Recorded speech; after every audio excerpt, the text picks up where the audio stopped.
had its very, even before the New York Times, has its very famous 41 homosexuals found with rare cancer article. People are talking about this. People are saying, there's something's going around. Nobody knows if it's, spread through a single exposure or if it's, kind of accumulated. So that's 1981. 1987 is a full 6 years later. In those 6 years, 25,000 Americans have already died of AIDS. The number of people who are infected with HIV is not really known at this point because testing has been so thoroughly discouraged. At the time, most politicians at the federal and state level were advocating for a quarantine of all HIV positive individuals as a way of responding to the AIDS crisis. And if you think about what a quarantine for an HIV positive person means, it's very different than quarantining somebody who has COVID, for example. A quarantine for somebody who's HIV positive is essentially a life sentence because HIV was and still is incurable. So that's what's sort of being pushed. That's the solution that people are talking about at this time. And it was, very much a response that was more popular with the kind of more conservative wings of, Congress, et cetera. But it was something that was really gaining political traction at the time that ACT UP formed in 1987. In 1986 and in 1988, California voted on identical propositions that would have quarantined all people who were living with HIV. And this was both were defeated, thankfully, but it wasn't by like a huge margin. I mean, this was something that we got really, that I don't think a lot of people realize how close we got to in this country. And as a result of that, people who were most at risk of contracting HIV did not want to get tested, and very understandably, because there was this fear that they were going to be locked up if they did. And so this is the kind of climate that ACT UP is born out of. It's born out of frustration. And it's also, I think it's, 25,000 Americans had died at that point, but I think it's also really important to emphasize that these deaths are really, really concentrated in certain communities and certain cities, really. There was one guy that I interviewed for my book, Jorge Socaras, who is a musician. He was born in New York and was living in New York in the late 80s, but had been in San Francisco earlier in the decade. And he told me that after one of his best friends died of AIDS in 1982, he started keeping a list of people who had died of AIDS, and he started keeping a list of friends who had died of AIDS. And by 1985, his list had surpassed over 100 people. And he just said, I can't keep doing this list. Like, this isn't working for me anymore. And if you want a sense of what that feels like, I mean, if you have 200 friends on Facebook, like, imagine half of them dying in the next 3 years of the same disease. And in those years, the president does not say the word AIDS once. There are no medications that are being developed. There's nothing on the horizon. There's nothing suggesting that this is going to stop anytime soon. Safer sex information is actively being discouraged by those in power in favor of abstinence. I mean, the situation was really, really dire. And so this group, ACT UP, formed in 1987 with the very, very ambitious goal of ending the AIDS crisis, which we, everyone in this room knows has still yet to be fully realized. But ACT UP began doing a series of demonstrations and actions lobbying the federal government to do a number of things, but mainly to expedite its drug approval process. And the efficacy that ACT UP was able to have is really, really incredible. And it's kind of shocking that more hasn't been written about this group, considering that it was probably one of the most effective civil rights groups in the last 100 years. ACT UP's efficacy peaked around 1990, 1991, 1992. And if you look at the federal AIDS funding that's going into research in those years, there's a direct correlation between when ACT UP becomes a kind of presence in American life, lobbying the government to respond to the crisis, and this uptick in funding. And even people in power were telling ACT UP members, like, when you guys demonstrate, we get more money. I mean, and that's something that Anthony Fauci was saying to ACT UP members, like, the more you guys are doing demonstrations, the more money I'm going to get to work with. And it's true. You can look at the, the chart of federal AIDS funding as compared to, ACT UP demonstrations, and it's very, very clear that what he was saying was ultimately true. And we that funding ultimately helped bring about the medications that we now have today that make HIV a long-term manageable condition. And as you were saying, 37 million or 39 million people are living with HIV globally. More than 20 million people are taking these medications that ACT UP help shepherd to market.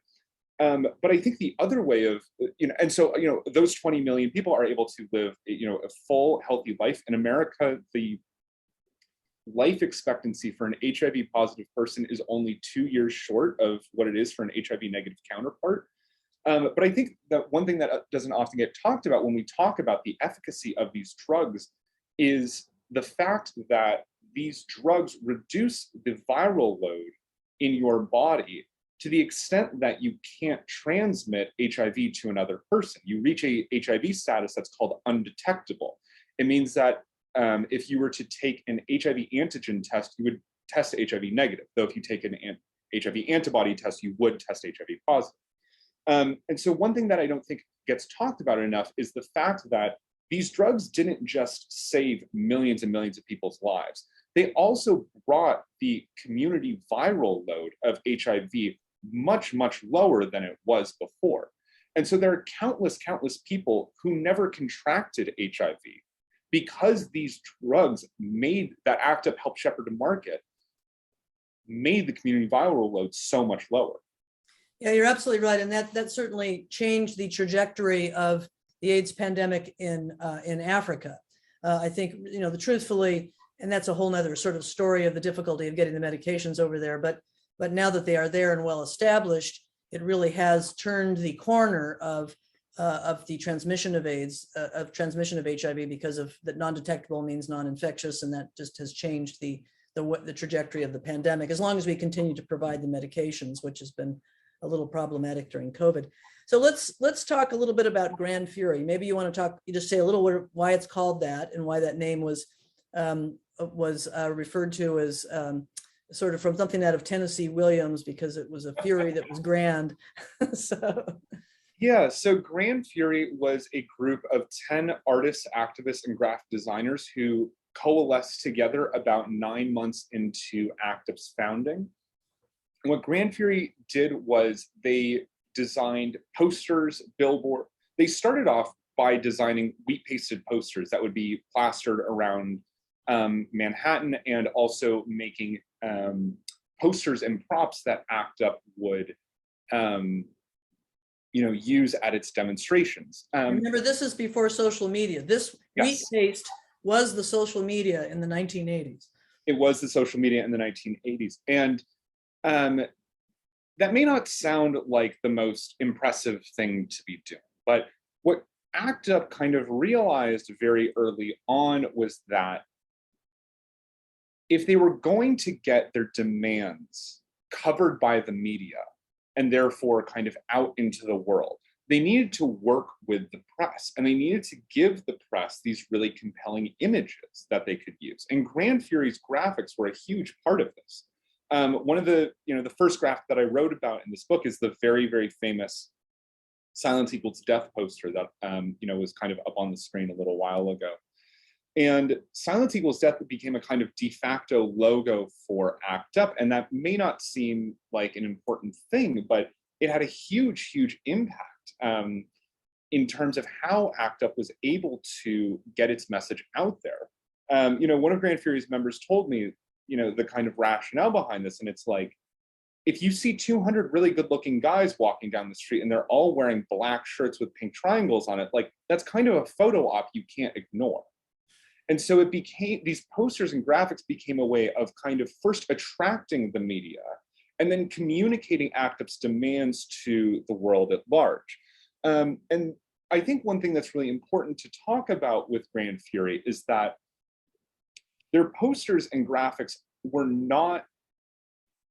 don't resemble a lot of the kind of political posters that we're familiar with now, in the sense of what they were demanding, or at least the posters that I was familiar with kind of growing up.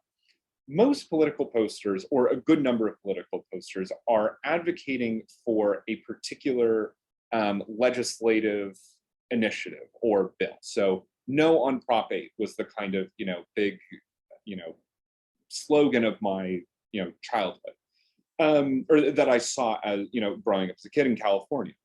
Gran Fury didn't really make that kind of work. Instead, what Gran Fury was trying to do with their posters was to get the viewer to either adopt or dismantle a particular mindset or worldview that ACT UP wanted them to take on. One of my favorite Gran Fury posters is a project that says all people with AIDS are innocent. And this poster was made in response to something that politicians would often say at the time, and politicians would often say that hemophiliacs and children with AIDS were the quote unquote most innocent victims of AIDS.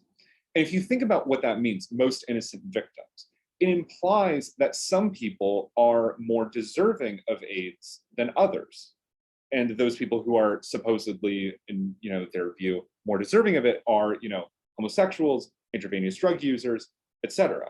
And so this poster, all people with AIDS are innocent, it's not demanding that you do anything except that you collapse this kind of hierarchy around assuming that some people are more deserving of AIDS than others. And that may not seem like a very important gesture, but if you think about what kinds of policy is crafted when you think that somebody deserves the disease that they are living with, versus what kind of policy gets crafted if you don't see their illness with any judgment. And so that's the kind of work that Gran Fury would make, and oftentimes their work would either kind of underscore or propagate an idea that ACT UP was trying to get out into the world. Gran Fury formed in early 1988, and for about the first year of its existence, Gran Fury was mostly making these sweet pasted posters and sort of objects for demonstrations. But eventually, Gran Fury began to court funding from major museums and public arts institutions, and they were able to take their message much further beyond these kind of just wheat pasted posters. They had billboards in Manhattan's busiest intersections. They had a bus campaign that ran in San Francisco, Chicago, New York, and Washington, D.C. They had a poster that appeared on 150 bus shelters in New York and Los Angeles.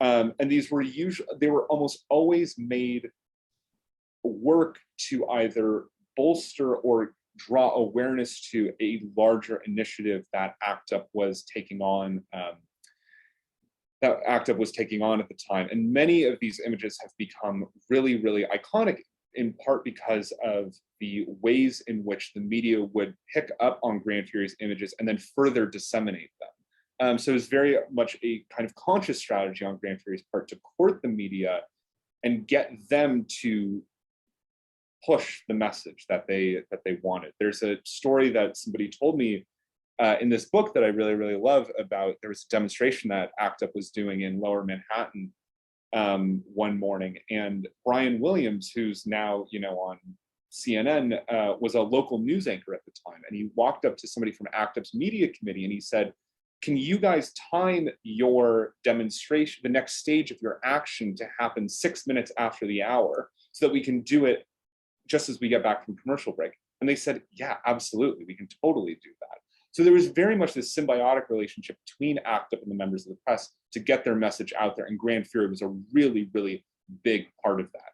And Gran Fury, if you want to look at their efficacy and kind of evaluate that, one way of doing it is to sort of see how they contribute to active efforts, but you can also look at the changing attitudes around homosexuality and people with AIDS that are happening in these years. And I don't think it's a stretch to say that Gran Fury is one of the biggest forces behind those changes.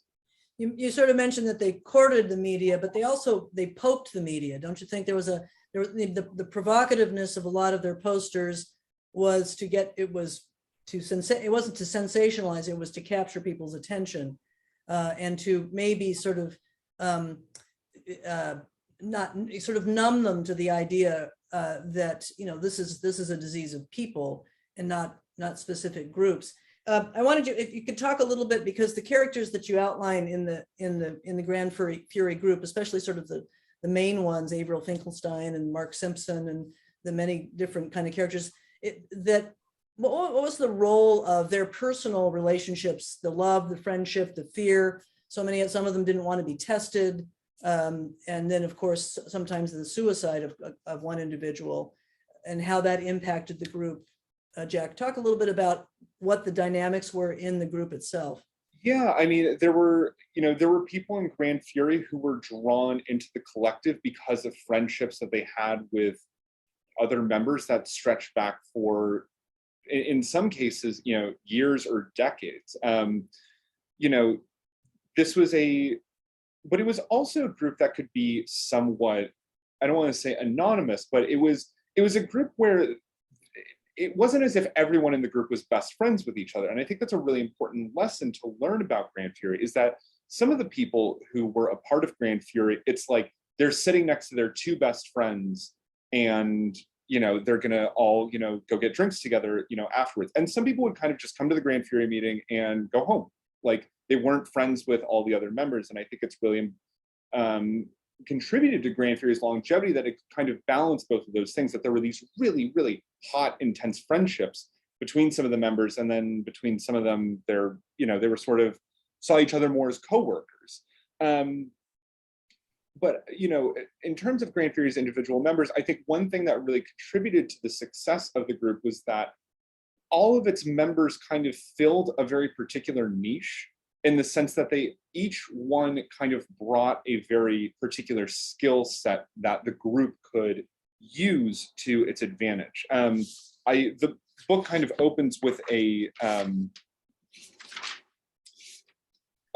list of the main people in Gran Fury, and so I'm just going to go through this and talk about each one a little, and talk about what their role was in the group.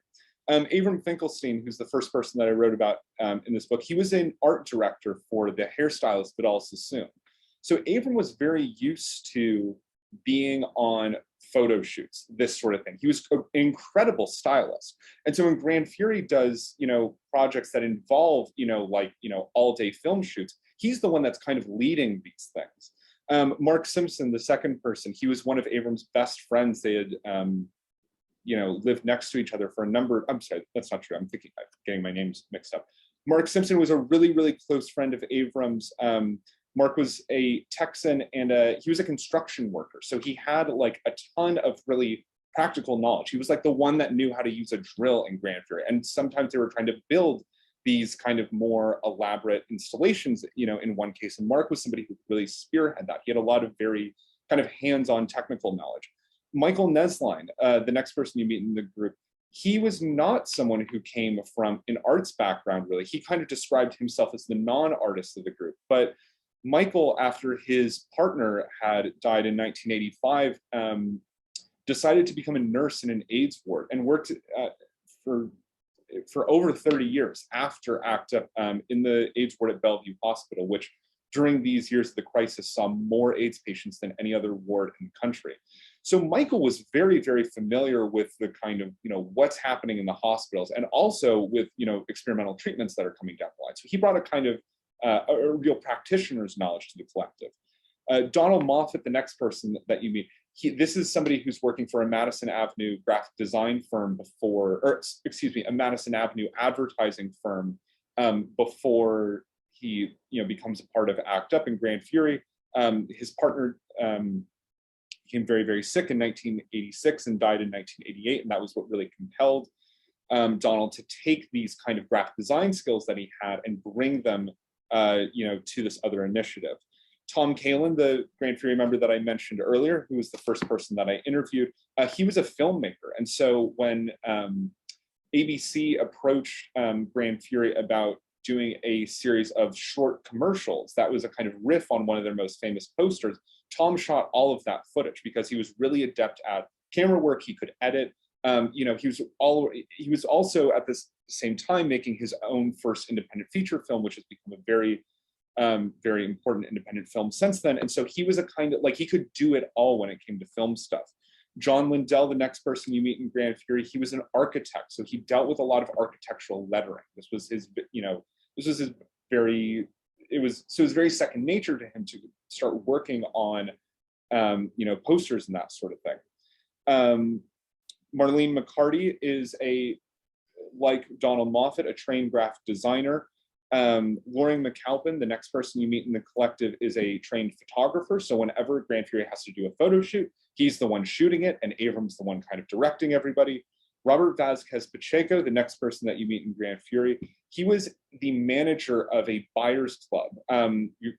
For those of you who've seen the film Dallas Buyers Club, Robert's actually mentioned in that film when Matthew McConaughey's character tells his lawyer about the idea that to start this, this buyers club, he holds up a copy of the New York Times and says, well, these guys are doing it up in New York. Why don't I do it too? And he's talking about Robert, actually. So Robert brought a lot of information to the collective about what was happening in specifically communities of color that were being most affected by HIV.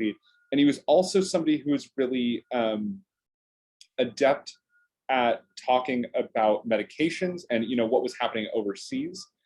This was something that Active would often point to, was the way in which overseas it's like you have this roster of medications that you can be taking, and in America it's like there's like nothing. And so Robert was talking about could bring that kind of perspective to the collective. And then Richard Elovich, the last member of Gran Fury, was a former intravenous drug user, so he brought a lot of that perspective to the group. At the time, intravenous drug users in New York City, it was between 80 and 90% of them were HIV positive. So this was a group that was being affected by AIDS even more so than gay men. And so Richard was really able to bring that the perspective of that community. So everyone kind of had their own niche or their own role in Gran Fury, and there aren't really kind of two of the same people in Gran Fury, which I think really kind of contributed to the collective's longevity. What's interesting about them is that they, not only were they trying to kind of get AIDS awareness going, but they also, and rattle the cage of the government, but they wanted some accountability. So can you talk a little bit about Let the Record Show, which was one of their important works? Yeah, Let the Record Show is the kind of project that brought all of the Gran Fury members together. It was an opportunity that came to them from a museum in New York City called the New Museum. The New Museum is a kind of contemporary, or was and still is a very well-known kind of the bastion of contemporary art in the New York museum world. And there was a curator at the New Museum named Bill Olander who had known that he was living with HIV for some years. He was an ACT UP member, and he decided to reach out to one of the people who became part of Gran Fury and said, I want ACT UP to do this installation at the New Museum. The New Museum had this front-facing window that faced out onto Broadway. And he said, you guys can do whatever you want in this window. And so, Avram came to the floor of ACT UP and said, we have this opportunity. Excuse me. And a few people coalesced around him and they started working on this project. And those are the people who eventually became Gran Fury. The idea that they came up with was a restaging of the Nuremberg trials. The Nuremberg trials being the kind of accountability, or what happened to account for the Holocaust, and the individuals and who had really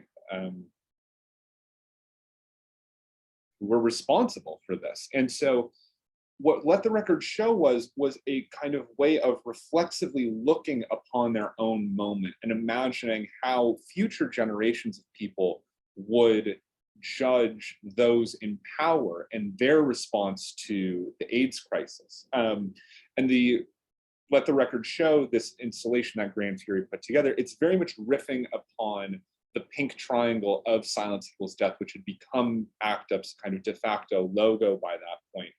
The pink triangle that's used in Silence Equals Death was the pink triangle. The origin of the symbol is that it was originally used to brand homosexuals in concentration camps. And after, in the 1960s and 1970s in Germany, it was a symbol that was reclaimed by the gay community. And then, it has a very long history because of that. And so this was a kind of symbol that had been reappropriated in this moment that seemed to reflect the kind of growing dire state of the AIDS crisis. And so for this window installation, Let the Record Show, Gran Fury decided to put 6 public figures on trial. And I'll find the place in the book where all of the quotes are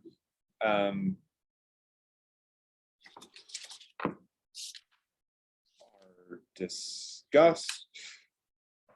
The first was from Senator Jesse Helms, a senator from North Carolina.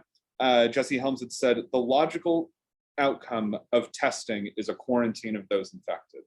Jesse Helms being one of the kind of key proponents of this quarantine idea.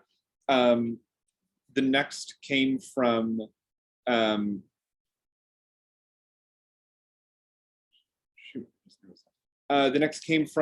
Corey Servas, who was a newspaper editor at the time, who said, "It is patriotic to have the AIDS test and be negative." There was an anonymous surgeon that they put on trial as well, who had said, and this was a surgeon who was quoted in a medical paper at the time. He said, "We used to hate faggots on an emotional basis. Now we have good reason."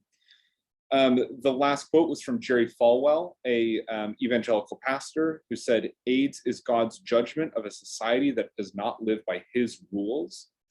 The next was from William F. Buckley, the conservative pundit, who was also very close friends with Ronald Reagan. Buckley had said, "Everyone detected with AIDS should be tattooed in the forearm to protect common needle users and on the buttocks to prevent the victimization of other homosexuals."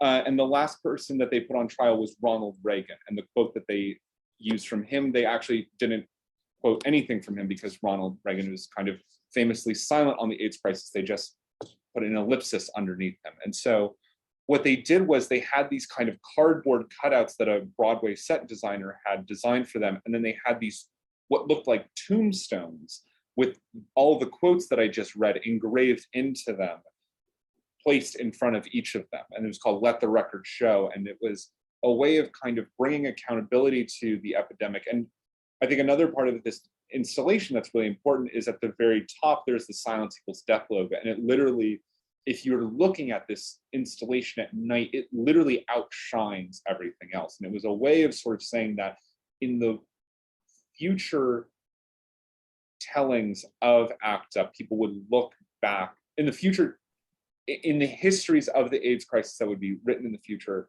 It was Gran Fury's way of saying that people would look back and see ACT UP as this real force in shaping the trajectory of the epidemic.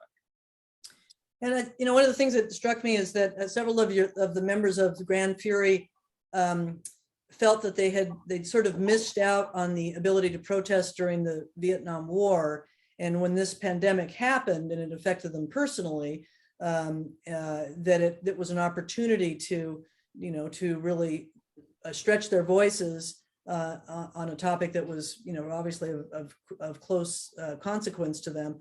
And it makes one think that sometimes as difficult as times can be, and I'm speaking perhaps even now, when obviously we've had a very rough couple of weeks with some really substantial changes on top of 2.5 years of another pandemic, obviously, is that sometimes it may take bad times and profound difficulties for people to find their voice and to reach out and make substantive changes in society, and that you need that energy, that whatever it may be, whether it's fear or fighting hatred or inequities. Talk a little bit about what the sort of legacy may be for Gran Fury in terms of, you mentioned quite a bit towards the end of the book about how what groups they influenced. And what's curious here is that the men that you were describing are all, with the exception of Vasquez, are all white, middle class, well-educated working men, and yet they did speak for certainly spoke for probably most members of the gay community at the time. And remember, this is in the 1980s when that was really not something that was, it was everybody was in the closet. I had so many patients that not only did they have to tell their parents that they were dying from a disease, but that they were gay, and for many of them that was the end of their relationship with their families. So it was a very different time than it is now, but that these men were able to still speak for other people of color, people who were intravenous drug users. Women in those time periods, women with HIV were probably the most underrepresented and had the least amount of sort of voice at the time, but it gradually changed. And I think that although these fellows were all relatively privileged and well educated, they were able to be a voice for people that could not have that kind of ability to tap into the government and business. When they did the Wall Street thing, the stock market money, that was kind of an interesting thing, that they were able to kind of transcend that difference between themselves and other people that were dealing with HIV. I don't know if I would agree that they did transcend that difference. I mean, Gran Fury is a somewhat homogenous group of people. It's 8 white men, many of whom are coming from some of whom are coming from middle class backgrounds, some of whom are coming from very, very wealthy backgrounds. There's one woman and one person of color in the room at any given time. At Marlene McCarty and Robert Vasquez. I actually don't think that they were able to transcend these issues. I think that these issues were actually a huge part of why Gran Fury wasn't able to continue, was that it became more and more apparent to them that AIDS wasn't an epidemic of primarily gay white men in the way that the media had been representing it for a long, long time. This was kind of gay white men were the group of people that were being most predominantly represented, and ACT UP kind of had to contend with this. And I think actually some of the group's most fraught arguments were about these issues of representation, and specifically around people of color, and specifically concerning women and people of color.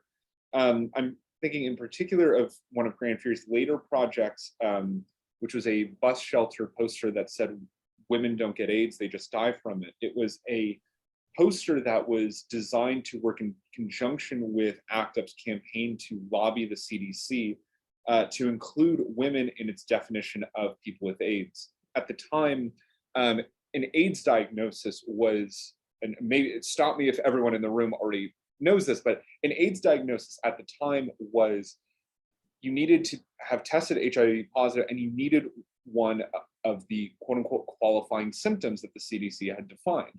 The problem was that these lists of qualifying symptoms had been kind of anecdotally told from a group of predominantly gay white men. And so the manifestations of AIDS in women were not being included in this. And because of that, many, many women were not able to access AIDS, an AIDS diagnosis. And accessing an AIDS diagnosis was very, very important at the time, because for 2 reasons. One, it got you access into clinical drug trials, and 2, it got you access to what few Social Security benefits were available to people with AIDS. And so Gran Fury decided to make this poster, and there was a really, really divisive argument that the collective had about once they came up with the slogan of it, of what image to use, and were there enough women of color in the image. And it ultimately led to Robert Vasquez, the group's sole member of color, to leave the collective after one of Gran Fury's members said a rather insensitive thing. So, I don't think that Gran Fury was able to kind of transcend these debates. And it's one of the reasons why I wanted to write about Gran Fury was because, in a way, the group was a very interesting microcosm of what was happening in ACT UP writ large. There was a survey done in 1989 of ACT UP members, and it found that 80% of them were gay white men. And so what's interesting about Gran Fury is that demographically, it's very representative of the larger ACT UP group. And I think that ACT UP really struggled with this question, like with how to bring in more people of color and include more women who were being affected by HIV, as it was a group that really, from the get-go, started out as a predominantly white gay male group. And I think that, you know, you can look at the epidemic today and see which groups of people are accessing medications and who isn't. And it's like in you know, the American South, 1 in 2 gay Black men will test HIV positive in their lifetime. And the rate of people who are accessing medication in those parts of the country is much, much lower than it is in, you know, say New York City, where I am. So in a way, I think that you can really credit ACT UP with kind of shaping the trajectory of the epidemic in both the positive and the kind of negative. The AIDS crisis, as we know it today, was really shaped by ACT UP in the sense that ACT UP really was able to effectively advocate for the group, you know, the kind of dominant members or for, you know, a lot of the gay white men in the group, but wasn't as able to effectively advocate for a lot of other groups of people. Although there are many, many victories that ACT UP was able to make for intravenous drug users, people of color, and women, the bulk of the benefits really did, you know, go to a lot of the you know, the gay white men in the group. And it was, I think it's one of the reasons why ACT UP really started to splinter, and why Gran Fury started to splinter at the same time, is that ACT UP had to accommodate and represent so many different people and so many different kinds of people with different kinds of need. Somebody who's just tested, an example of this is somebody who's just tested HIV positive has very, very different needs than somebody who has a late stage AIDS diagnosis. Somebody who is still HIV negative and wants to stay HIV negative has very, very different needs than somebody who's already seroconverted. Somebody who has access to insurance has very, very different, and has AIDS, who has very, very different needs than somebody who has AIDS and doesn't have access to insurance. Somebody who can get a CDC-defined AIDS diagnosis has very different needs than somebody who can't. And so I think at a certain point, ACT UP began to splinter because there began these questions about who is ACT UP really for, began to really dominate the conversation. And a lot of the group's really contentious arguments were happening along those lines, because if you say, because you can, you know, there was a group that was working with a finite number of resources. And so it's one of those things where it's like, why is this, you know, arguments would often fall along the lines of like, why is this person's initiative getting funded and mine isn't? Which if you are of a group of people that's being represented in that debate, that argument can very quickly turn into, why is this person's life more important than mine is? And I think that really contributed to a lot of the kind of fracturing that happened in ACT UP. And it's certainly, you know, those are very divisive arguments were very much present in Gran Fury as well. Do you think that what I meant really was that the provocative art and the activist art that Gran Fury produced has influenced, you mentioned this in your book, how it influenced Black Lives Matter and some of the following things, so that although they were a homogeneous group, and you're absolutely right, and I applaud exactly what you said, Jack, because there's still such a huge need in communities of color, and we see it play out every single time there's a pandemic. It has certainly played out during the COVID pandemic. But just in the last couple of minutes, if you could kind of just give a little overview of what you think the legacy is of Gran Fury in particular, and how that may influence and give us a little shred of hope as we face some pretty significant social challenges now in terms of moving forward. Definitely. I think that Gran Fury is an incredible example of the fact that of what this kind of work, whether you call it art or propaganda or graphics or whatever, that this kind of work can become a really, really integral part of social change. And I think that one thing that's really interesting about Gran Fury and ACT UP that I think is really kind of applicable for groups today is that there was a kind of symbiotic relationship between ACT UP and Gran Fury, in the sense that ACT UP was kind of the fountainhead of all of the issues that Gran Fury would address in their work. And it's no coincidence that Gran Fury that ACT UP as a whole met every Monday, and that Gran Fury met every Tuesday. And so, the day after the ACT UP meeting, where somebody brings up this new issue, that ACT UP's trying to address, Gran Fury's meeting and says, okay, is there something that we can do for this? Do we have an opportunity to make a poster or something like that? What would it say? Those sorts of things. These were the kinds of conversations that were happening within Gran Fury.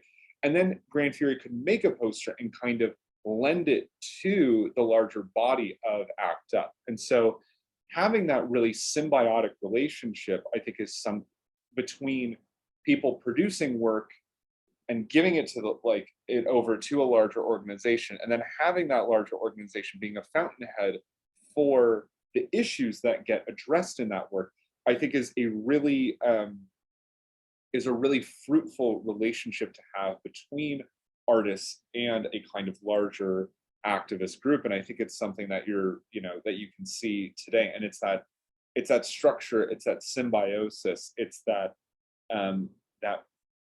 insistence that art really art can play a role in social change, and that social change doesn't happen without this component. I think that's a part of the Gran Fury story that still has a lot of lasting impact on groups today. Well, I would absolutely agree with you, and I want to thank you for as an HIV specialist and having lived through that time for really calling attention to what happened during that time period and recounting and documenting the importance of groups that really pushed the government to develop HIV medications more rapidly. One of the singular most important things that they did was to create the Ryan White Fund, which is the AIDS Drug Assistance Program that allowed HIV medications to be distributed without charge to anybody, also without regard of documentation status and so forth, which is still in place today and is a lifesaver for so many of my patients that are still in our clinic. So I would just like to commend you again, Jack, for a superb book, very, very well written, very tenderly written, fascinating. I strongly encourage everybody to buy it. It's on Amazon. You can just click on the button and get one. And it's It's also at local bookstores, wherever. Local bookstores, yes. I really enjoyed it. It was an excellent, excellent book. We'll take maybe 5 or 10 minutes for questions and comments. Great. And then, so we'll just maybe, Jody, if you want to unmute people, and if somebody would like to, if you can hit your button and raise your hand so we have a little bit of, Mark, we'll go with you first. Jack, just generically, one of the things that you said represented your incentive for writing this book is the frustration you felt in 2016, when you were astounded by the circumstances that were occurring in our country. And as I'm sure you're feeling now, as all of us are feeling, there's a multitude of things occurring even as we speak that generally, I think, leave me feeling kind of helpless and impotent in the face of seeing so many things occurring that it feels so that we're so powerless. Having researched this to the extent that you have, what would be your advice in terms of the first steps in overcoming that feeling, and what you can do very kind of almost pragmatically about starting to feel as if you have a stronger voice in initiating change? Yeah, definitely. This is a great question. I don't know if I have an answer to the question of what gets people to overcome their fears. I think for the people that I wrote about in this book, it was a very life or death kind of thing for them. There's one person that I wrote about, Richard Elovich, who he was he had been an intravenous drug user for about 10 years when he decided to get sober.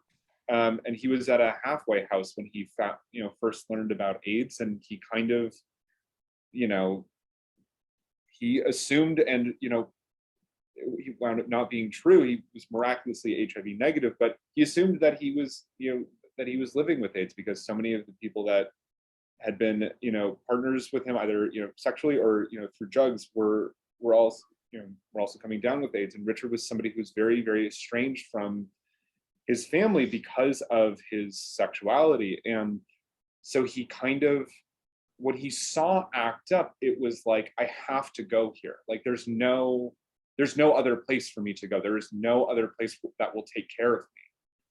And I don't think that you can really recreate that impetus for people to kind of join a social movement. There's nothing, I mean, that's what really motivated all of these people, is that they either knew or suspected that they were living with HIV, and they recognized that if something doesn't change, like, I'm going to die, just in the, as I've seen countless people already die before. And I don't think that you can really recreate that sense of urgency. I think it's one of the biggest inhibitors of action in response to climate change, is that we all see this thing coming at us, but it's not, for many of us, it's not quite to the point where it's actively threatening our lives. We're seeing it in our lives, but it's not quite yet existential to us, even though we all conceptually know that if things continue as they do, it will be existentially threatening to us. And I think that that's a big part of what Gran Fury's work did, was to try to convince people who were most at risk of HIV of the existential threat of what was happening to them. And I think it's something that a lot of movements struggle with today, is trying to convince people of why they should join. But I do think that if you're able to kind of motivate yourself beyond that kind of initial hesitation, I think one of the really important lessons from both Gran Fury and ACT UP as a whole is the importance of having a really particular skill set, or something that you can give to a social cause or to a larger movement. Obviously, it's very important if you're staging a demonstration where the purpose is to get as many people out into the streets as possible. Like, yes, you want bodies, you need numbers. But I think that one thing that really helps with making social change happen is to have people who are really adept at a particular skill set, and then using that skill set on behalf of the organization that they're advocating for. So Gran Fury's members, these were all people who were already familiar with graphic design, photography, architecture, and they just found a way to take their existing skill set and apply it to something, and apply it to, a social cause. And I think that that's you see that happening throughout the rest of ACT UP as well. All the people who are on ACT UP's media committee, these are the people who send out press releases, in advance of demonstrations. They're responsible for communicating ACT UP's demands to, newspapers, etc. They're putting press kits together. These are all people who are working in PR or who are working for magazines. So they understand how publicity works. And instead of doing it for a toothpaste client or whatever, they start doing it for ACT UP instead. And there are countless examples of this happening through ACT UP simultaneously. It's one of the things that made ACT UP so effective, was that at a certain point, AIDS started to really, what made ACT UP so effective was that so many people who were so talented were being affected by this, and they felt really compelled to use their talents. So that's the kind. I don't know if I have an answer to your first question about how to motivate yourself, other than to kind of realize the kind of existential nature of, a social cause. But I think if you can motivate yourself, my advice would be to really use the thing that you're good at, that you're adept at, even if it's your day job, to use that for social change. We have time for one more question. Does anybody else have a question or a comment? I have a comment. Go ahead, Janice. Not a question, but Jack, I think what you've described is a group of people who had a skill set, who had passion and determination, and that's where they could together make a difference. And it's really great and provides hope to us now to look back at what happened 30 years ago and how a small group of people could make a difference. Because I think some of us now feel like we're reliving things that were already settled many years ago, and it can be overwhelming to think, what can we do to change something? But I think that your book is a book of hope and determination, and it was a really interesting twist with the art. So thank you.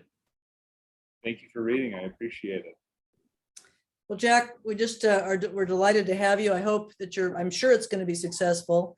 Let us know when Terry Gross does the interview. You can see how that shapes up against ours. No, thank you for having me. This was so great. I've been interviewed by, I've done conversations like this with people who are other writers or journalists, or, people who have some sort of subject matter expertise on this. But this was the first time I'd, done a discussion with a medical professional, especially one who has such a long career in this field, and someone who is really kind of in the proverbial trenches of this time. So I was really, really thrilled that you asked me to do this. I really enjoyed it. Thank you for having me. It's been our pleasure, and I have great hope for the future if we have more young people like you. So thank you, everyone. I think we're looking to have we'll have another speaker series probably in August. A couple potential contenders, one on zoonotic spillover events from a virologist in back east that I'm going to try to rope into this. We also are going to have one of Jane Goodall's primatologists do a session for us. If you have interesting people or someone that you think would be good that would be willing to do this, please let me know. This is I think a very nice opportunity, sometimes small groups, sometimes big groups, to really talk about some substantive topics. And we can always pull it in somehow into Tanzania as well. So so here's to ACT UP and for all they did for during a very, very difficult time, and we can use their example to move forward through our own difficult time. Absolutely. All righty. Good night, everybody. Good night. Thank you. Good night.